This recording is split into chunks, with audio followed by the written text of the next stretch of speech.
When I'm painting my artwork inspired by artist Romero Britto, I want to use the brush correctly. I want to be gentle with it and always just swirl the tip of the brush gently on the top edge of the paint.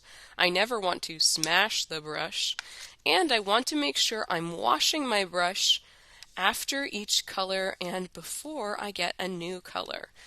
We want to make sure we're not mixing up the colors because we're sharing them with the other people in this class and the other people in this school.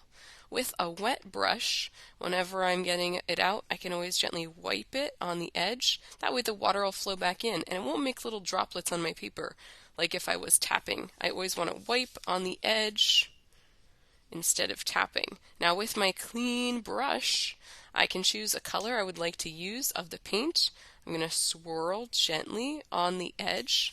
I'm going to move the paint just so you can see what I'm doing. So I'm holding the brush and I'm swirling gently on the edge where the paint is the highest, the closest to me. If I was pushing it down into the middle, I can't see what I'm doing. But if I'm going around the edge, like the top of a donut shape, then I can get the paint, and then I'm going to hold the brush carefully and use it to paint my first section. I want to try to use a different color for each section, and you'll notice the oil pastel should pop up through the paint, which is really cool because oil and water resist each other. They don't mix.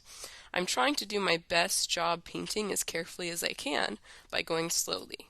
After I use one color, I always want to wash my brush before I get the next color. And then I can wipe. You won't need to pick up the water to do that. I was only doing it so you could see because I have a smaller camera area here. Likewise, the paint for you can leave on the table. I'm being gentle every time and I'm using enough water.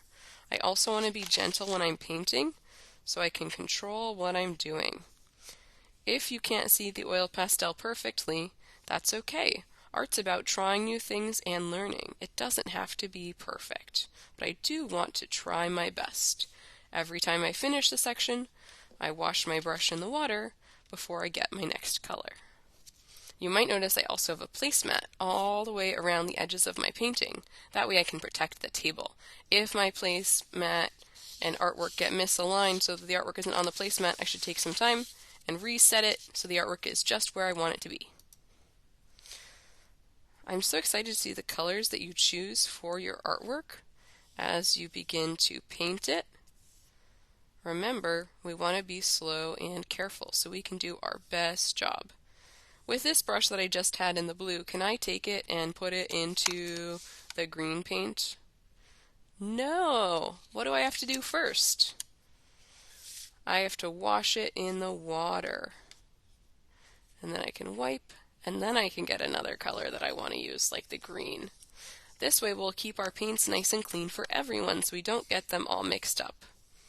I'm trying in my picture to kind of do different colors in the background than I did in the oil pastel designs because I think that that gives it a nice contrast. But you can choose to paint however you like.